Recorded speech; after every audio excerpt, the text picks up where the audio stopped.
What's up, Cowboys Nation? It's your boy Jay Tuck, Cowboys Up. I want to welcome everyone back to another episode of the Cowboys Fans Only Show. So go ahead, comment, like, subscribe, somewhere down there, somewhere down there, somewhere down there, somewhere down there. But yo, first and foremost, I want to say thank you to everyone who has been supporting the channel. If you follow me on Twitter, if you bought my merch, cowboysfansonly.com. Just interact with me. I deeply appreciate each and every one of you guys. It's been a great ride in 2021. We're going to keep this train moving, man. So I want everyone to have a safe, blessed New Year's, man. Be safe and be smart tonight, man. We're going to get to 2021 and get things rolling. But enough with all that, man. I got a real special guest, man. This guy, man, he's one of the guys who I watch on YouTube constantly, like hours and hours, man. Like, I'm a huge battle rap fan, and this is my go-to when I want anything about the culture. So salute to him and Showtime SP. And he's a Giants fan, man. So he hit me up on Twitter, and I was like, yo, let's bring you on the show, man. Let's chop it up, man. So with further ado, I got to bring my guy. Hit his area with 51. Everything in the Vada Fly. My guy, Vada Fly. What's going on, bro? Hey, what's good, man? I appreciate you, Jay Tuck, bringing me in, man. You got this is I'm behind enemy lines and Cowboys fans only. But you know what? I'm gonna tell you something real quick. I went to a Giants versus Cowboys game and in AT&T. Okay. Like 2 and I was with one of my homeboys, and he was like, "Yo, you wanna we gonna wear our stuff?" I was like, "Man, I ain't coming all the way down here to not wear stuff." Right.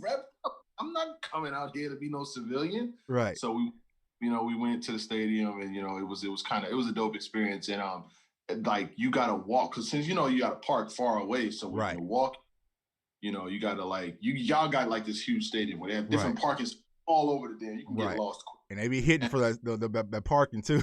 Yeah, walking towards you're getting booed everywhere you go. It was a good experience though. I mean, it was actually the game. I'm sure you probably remember everyone. It was the game where Romo hit Witten at the end, 2 seconds left in the end zone. Yep. To beat the Giants in that game. So we were winning. Right. So I thought I was out of there happy. And he hits Witten in the end zone with fucking 5 seconds left.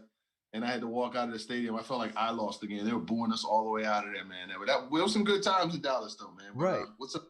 Yeah, man. And I'll tell everybody like this, even if you're Eagles fans, Washington fans, Giants fans, AT&T, we're not that hostile like other stadiums. You know what I'm saying? I did a show with a few Eagles guys, man. The Eagles fans already put a price on my head telling me not to show up to Lincoln Financial. But, Cowboys fans, we really don't act like that, man. It's all love when we come to the game as long as you act accordingly, man. So let me ask you this. Being from as a rival perspective, what do you think about AT&T Stadium? Oh man, it's the best one since I live near, not too far, about an hour from where Lincoln Financial is. So I've been there, I've been to FedEx, and I'm obviously a Giants fan. Out of the NFC East, it's the best stadium. I mean, it's got dual levels, and it's got that huge monitor up there, so you can literally see. Because when the teams go down to the other end of the field, if you can't really see everything, you can look up and see everything on the huge screen. I know they used to have an issue with punts going up there and hitting it. Yeah, they had to raise it. Yeah. Besides that, it's huge. It's nice. I liked it, as a matter of fact. It was one of the better stadiums that I've been to. Yeah, so, man. I tell people, even if you're not a fan of the Cowboys, man, it's just a stadium that you just have to visit. I think Cowboys fans take that stadium for granted, man. But compared to a lot of teams around the NFL, man, it's a real nice stadium. So go ahead. Wasn't there a game there last night?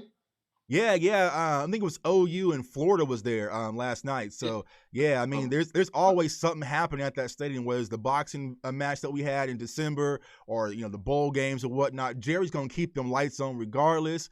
And if we happen to win Sunday and get in the playoffs, man, Jerry's gonna open that thing up, move it from 30,000 to about 60,000, squeeze every penny he can get out of that stadium, man. So let me ask you this. Go ahead. I didn't want to. I want you to keep you remember your question. But my buddy, I'm real good friends with Gerald McCoy, right? So he was supposed to play for y'all this year. Yeah, had the injury, man. That was a key loss. Yeah. So we're talking back and forth, we're texting, and it's like to have someone that I know, that's my buddy, that we talk about, battle rap. He's a huge battle rap fan too, so we about whether battle rap or sports. So I was gonna kind of have to, if he would have played for y'all this year, internally, I would have kind of had to have ambition for y'all, Right. just except for when y'all For your play us. guy. Right, So, right. Yeah, man. Drill McCoy was one of those all-season hires we brought in, man, and I was excited about. And then it was kind of hurt to see him go down with the injury because I was screaming for Gerald McCoy like a few years ago, like bring him in, bring him in, bring him in. So when we got him in, he was a leader out the gate, man. He was one of those guys that the team was rallying around. And then when he went down, that kind of started the ripple effect with all the injuries on this team, man. So let me ask you this. You know, you guys brought in Joe Judge, also our former head coach, Jason Garrett, to be your offensive coordinator. How are you feeling about the initial hire when it happened? And then how are you feeling currently right now in week 17? With the Joe Judge hire, he didn't have a lot of adequate experience for me to really feel like he was one that was kind of deserving of the position. Because when you build a team, the foundation is obviously the coach, and everything else is predicated off of what he's able to do. But when you bring in somebody that has generally no experience in the NFL, it's going to be a rocky road. In the NBA, it's different. You know, I've seen Steve Kerr coach with no coaching experience. Now we have Steve Nash on the Brooklyn Nets with no coaching. So it's a little bit easier because you don't have to develop and deal with 55 personalities. You only have to deal with the 5 on the court and the bench. So when I look at the Judge hire, it was questionable, but I wanted to see what was going to happen. Now with the Garrett hire, I was like, man, this is my parents marrying, my dad getting married to like one of my ex's best friend's mom or something. Like, why are we doing this? Like, why are we someone who for all of these years we hated, and now he was somebody who we have to hope brings a good resolution to our problems. And I didn't like the offense that he was running or responsible for like the first bunch of weeks, 6-7 weeks, when Saquon was there. Saquon is not a through straight up running down, straight through the middle. He's got to have plays ran. He's got to have screens. He's got to have different setups and things that help him be effective. Jason Garrett would hand it to him and be like, go straight up the middle, and we'd go 3 and out so much it was frustrating. But won a couple of games, and now they're in a position to where if they win this weekend with help, they could make the playoffs. I would have never thought that. Yeah, welcome to the Jason Garrett era, man. That's our problems that we've been dealing with for so many years. 10 years of that, man, just basic vanilla offense, and now it's y'all problem. But you did mention something, and Cowboys fans would kill me if I didn't ask a Giants fan this question.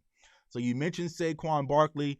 You know what we have in Ezekiel Elliott. Right now, they both on the table. Which one are you taking, bro? I'd probably take I would probably take Ezekiel Elliott because he's injured too much. Like he's been injured. Like the injuries thing is based on pure talent alone. Like when you think of the traditional running back position, I feel like Ezekiel Elliott is the better running back, but I feel like one is the more dynamic talent. Like he can hit home runs, but it takes I need a running back that's going to be able to pick up 5, pick up 6 on first down, pick up 4 on first down, pick up 3 on second down. That's going to be able to get me closer and closer and closer to first downs. And unfortunately, in my run with Saquon, the inability, Wayne Gallman is running the ball. Yeah, shout out to Wayne Gallman. He was one of my fantasy football pickups, man. I had to pick up at the the recycle bin is what I call it, man. He's been holding things down, man. So Wayne Gallman 5s and 10s and 3 because every play is not a home run. You can't run 63 yards every play. You got to have 5s, the 6s, the 7s, the 8s, the 3s that open up holes. And the Saquon's inability to pick those up, was a question to us. But now, coming off an injury, we'll see how it goes, Right. And I think that's the biggest distinguishing difference between the two. Zeke is more of a sledgehammer, man. 4, 5, 5, 6, 7, 20. Saquon is 2, 2, 1, 3, -5, 80. Because we've seen it. Because I think it was like 2 years ago, or was it even last year when Saquon, it was like our home opener, and Saquon just broke for a big play, and I'm just like, bro, they off to a start, and that was it. So they'll have 105 yards on 23 carries, but one of the runs will be 74 yards. It's like I need more than that. I personally need more than that from the lead back. You know what I mean? If you're going to be a number one back, it's one thing. Now, if you're subsidiary talent where it's like, I've got a lead guy and then I can bring in somebody else, that's one thing. But no, if you're going to be the lead guy, I need the 4s and 5s, the 7s, the 9s, the 15s. I do, you know what I mean? Because if you look at additionally, throughout the years, we've had the Ahmad Bradshaws. We've had Brandon Jacobs. Brandon Jacobs. You know what I'm saying? We've had those running backs that have gotten us the fives, all of those runs that I'm talking about. But we don't have that. We got it in Wayne Gallman, but then they're gonna have a logjam when Saquon comes back because Wayne Gallman's gonna want to play starting minutes, and if you can't entertain that, he's not gonna want to be there. He can go to another team and play. Right. So let me ask you this, because Dallas Cowboys fans are real fickle. We saw Tony Pollard have that big game against the 49ers. So a lot of Cowboys fans is like, we can roll with Tony Pollard. We can move on from Ezekiel Elliott. Are there any Giants fans thinking that we can just roll with Gallman moving forward and get rid of Saquon and maybe add some additional pieces? That kind of conversation with y'all? Okay. Only us. We bring up, Yeah, we don't do, I mean, a lot of us, I mean, look how long we stay with Eli Manning. You know what I'm saying? Like, a lot of us we don't live in the rearview mirror like, oh man, that was a nice weekend. We're ready to start over again. You know what I'm saying? Right. Like it took a lot for Giants fans. I was emotionally removed from Eli Manning maybe 3 years ago. Right. And then the thing was, they didn't get much better with Daniel Jones. We'll talk about that. But the thing is, I don't think one good week should remove everything that Zeke's been able to do, like leading the league and rushing and things like that. And you guys are doing all of this without Dak Prescott. Y'all have Dak Prescott 10, 11 games this year. There would not even be conversation about the NFC if y'all had y'all full complement of players. All the injuries that y'all sustained to even be in this conversation is unprecedented in itself. Right. And see, that's why I like my guy, because he keeps it real. Because he could come on here, be a Giants fan, and be like, nah, man, the Giants run the East and whatnot, like these Eagles fans. But let's be honest, y'all. We've had a lot of injuries, and we had that one critical injury with Dak Prescott that suffered in that last Giants game. But I felt like if we did have Dak Prescott, things would be different when it comes to this Dallas Cowboys season. Now, we didn't get off to the greatest of start, but eventually would have figured out. So you mentioned the transition from Eli Manning to Daniel Jones. Do you think Daniel Jones is the quarterback of the future when it comes to New York, or are you guys still kind of on the fence? And if there's any other options available, you guys could possibly move on? See, the thing about Daniel Jones, like, he has not, to me, this is just to me, he has not shown me the ability to be able to lead a franchise. Like this year, they've literally had games where Colt McCoy beat the Seattle Seahawks, not Daniel Jones. You know what I'm saying? So when I see things like that, it lingers and leaves a lot of questions because ever since Daniel Jones has came back from his injury, he's lost all 3 games in a row. You know what I mean? So it's like, in those games, if he would have won 1 or 2 of those, the Giants would have won the division already. So it's like they're in a position where they have to be in a must win and need help against a Cowboys team that is starting to surge at the end of the season because the inability of Daniel Jones to make big plays, you know, like that, like he's one of those guys that he's not a game manager. Like he can throw further than 10, 15 yards, but at the same time, there's certain quarterbacks, Pat Mahomes, Tom, Ben Roethlisberger, Aaron Rodgers, Russell Wilsons of the world, that if you score on them and there's 2 minutes and 43 seconds left, if they need a field goal or a touchdown, that's too much time to leave on the clock for them. They can on the field and score. Daniel Jones can have the ball with 2:43 left. We can only need a field goal, and he can go 3 and out, or he can go 2 and throw an interception, or he can fumble. And it's just so, it's like, man, those miracle drives just don't happen on this side of the field anymore. Right. And he's very turnover prone, which we'll get into here in a second. So let me ask you this, bro. When it comes down to New York Giants fans, we all mentioned the NFC East, we've been up and down. There's no clear-cut, title contender in our division right now. So were you team tanking is ready to get ready for draft picks and possibly get one of these quarterbacks in Justin Fields or Trevor Lawrence? Or will you know what, let's just continue to win and just let the chips fall where they are, especially having a brand new head coach with Joe Judge? No, I'll be honest with you. I never wanted to just lose, outright lose. And this is a conversation that I've had with Gerald McCoy. We was talking about the Jets and things like that. Like, I never want to see people just lose because, like when you're from New York and the media capital of the world, you're always going to be on ESPN. You're always going to be on all the sports channels. And to just outright lose when they drafted a quarterback with a top 10 pick, Daniel Jones was a number 6 pick. Only 2-3 years ago. So it's like, I did not want to go with let's tank last year to try to get Justin Herbert, who was playing amazing, or to try to get any of these guys, because it's like you got to go with who you got. But do I think he's a long-term solution? No. Like the Daniel Jones experiment, I don't think we're much far removed last year from this year. Like we didn't really achieve much more. Like some quarterbacks, it takes steps in the positive direction. Like I win 4 games one year, 7 games the next year, 9 games the next year, then you're a really contender. Right. We won 4 games. We won 2-3 games last year. We're at 4 this year, or 5 this year. You know, so it's not saying the leap in Daniel Jones, yeah.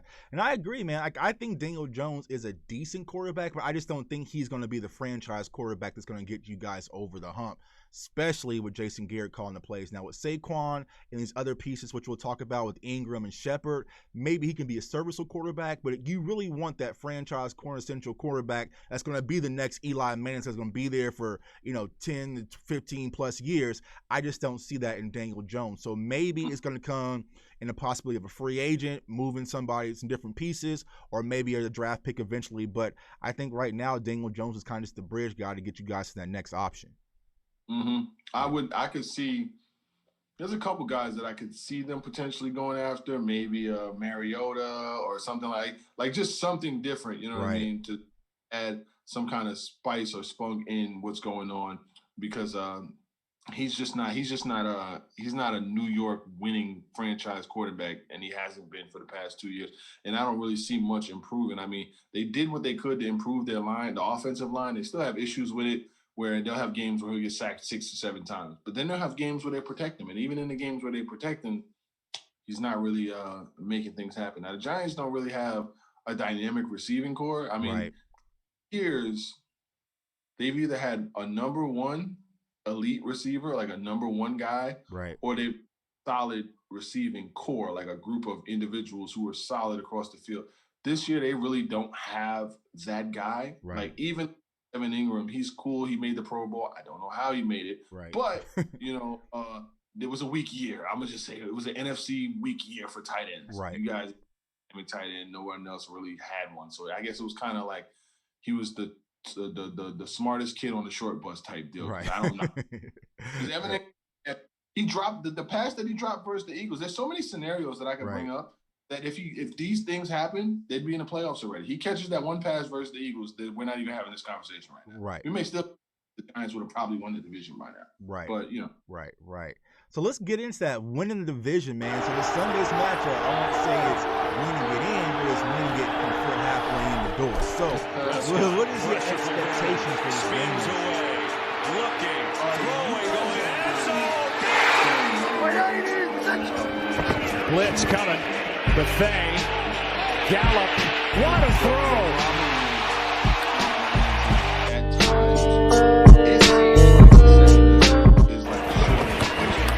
Prescott, and one-on-one, goes to Cooper! 2nd down and 5.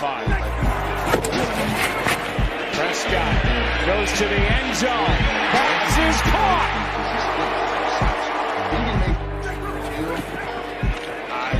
Prescott throws.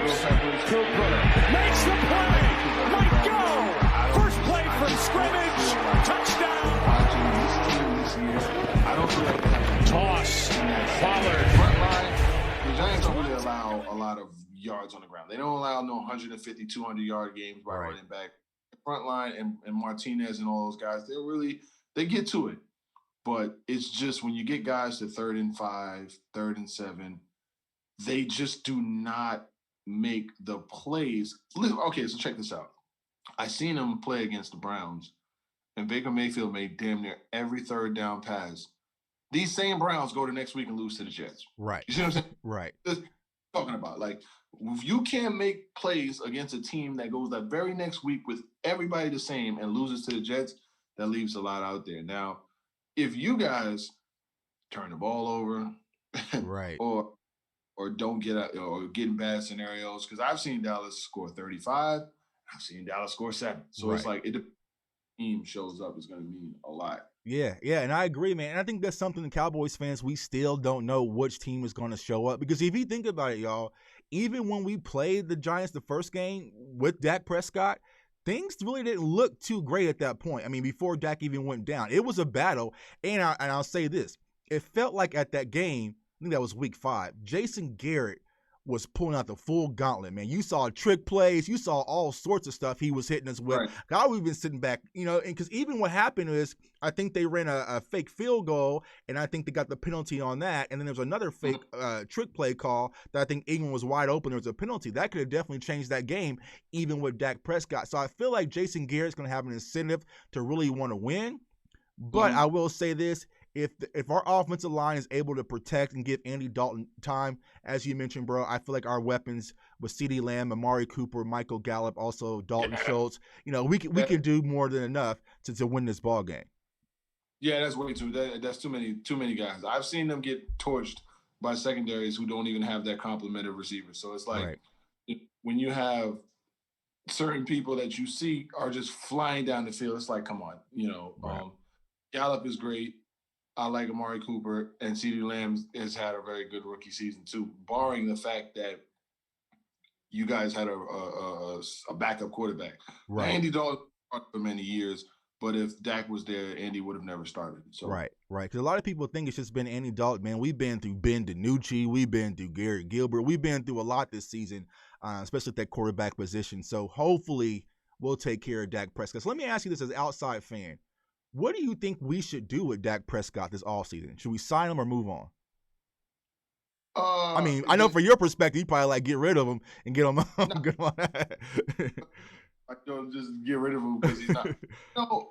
I thought it was always a tough scenario because, you have a guy who has, to me, this is just my personal opinion, and it's not just because I like the Giants.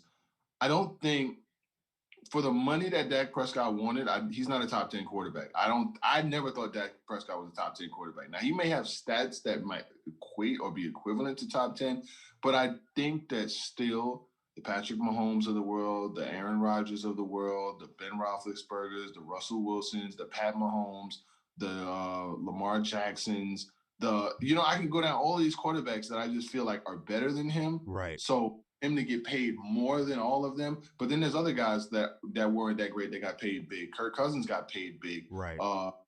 What's this guy? Atlanta. Their quarterback got paid big. So Matt it's Ryan, Tannehill. Carson Wentz got paid, and he can't even see the field anymore. Right. With that being said, I think that's your quarterback. I think that he should have got paid for what he's already been able to do because when he was there, you guys were winning 10, 12 games a year. Right. So, I think that they should invest in him for the long term, especially coming off of the horrific injury that happened versus us too. Right. Yeah, from a guy that we wanted, man, because I was pounding the table all season. Shouts out to my guy Knicks, man, about bringing in Logan Ryan, and for some reason we passed up on him, man. So that was a good find for you guys, and you guys just signed him to an extension. So, we think about if Logan Ryan has been a Dallas Cowboy, would that injury would have happened or whatnot. But like I said, I'm personally an advocate bringing Dak back, man, because his whole thing doesn't work efficiently without him. And like I said, he's just one of those guys. He's deserved it. I mean, I'm sure you've seen it just around the NFL, the locker room, which you probably heard. He deserves it, man. He's a good guy that this team can rally around, man. So I'm definitely all for bringing Dak Prescott back, man. So I definitely appreciate you for coming on my show, my guy. Now, I'll be remiss if I don't talk just a little bit of battle rap before I let you go, man, because I saw what you and Showtime SP was talking about the other day, and I just want to go on record to say, if K-Shine steps up versus Daylight, Daylight clearly, bro. Daylight clear. I'm one of the biggest Daylight supporters on the planet. Like, even going back to all the foolery and the Batman suits, and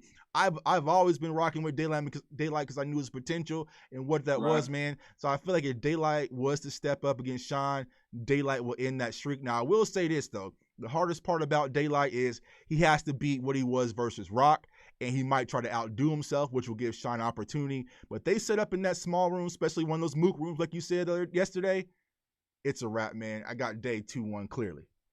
I'm gonna be honest with you, bro. And before we get out of here, if I had to bet, nobody's told me. Right. If I had to bet, I think that's his next battle. I'm saying that here with you, but that's what I think. Right. It's just. Hey, let's do it, man. I think it's overdue, man. I think it's overdue. I'm definitely wanting to see that battle, man. But for the people who are now seeing you for the first time coming from my channel, bro, tell them where they can find you, where they can get a hold of you, man, and see all your stuff going on, bro. Man, we on Twitter at Vada Fly, VADAFLY, and then we on YouTube, Vada Fly, you know what I'm saying? And that's pretty much where we at with it, you know what I mean? A lot of people watching this content, and I definitely appreciate you all of the Cowboys nation. I never thought this would come out of my mouth, but it's all good, Right. It's all love at the end of the day, man. I know you're gonna be chirping and chiming on Sunday, man. But, And we're gonna here's the thing, man, because even if we win, you know what I'm saying, I still got to sit back on Sunday Night Football and root for the Eagles if we do, bro. That's going to be horrible. Like, the last time I did that is when the Patriots played the Eagles in the Super Bowl, and I hate the Patriots, but I had to become a Patriots fan, and I sat there looking stupid as they let the Eagles win the Super Bowl, man. So it's going to be hard for me to cheer for the Eagles if we do win that game, but hopefully they get it done. I just saw the Eagles injury reserve list, man. They sitting everybody out, man. Deshaun Jackson's already out, so I feel like they're going to pull some foolery, man, but hopefully they can pull it off and get to the playoffs. But for me, to be honest with you, man, it was about just gaining momentum, building this team up, and getting ready for next year, man. But we'll see what's happening, man. But like I said, man, I appreciate you for coming on. Everybody watching the show, man, I want y'all to have a great New Year's, man. 2020 has been rough on a lot of us, but we made through it thus far, man. So let's continue to push, strive for excellence, bro. I give everyone, have a blessed, safe New Year's. In 2021, we're going to bring y'all more content. It's your boy Jay Tuck signing off.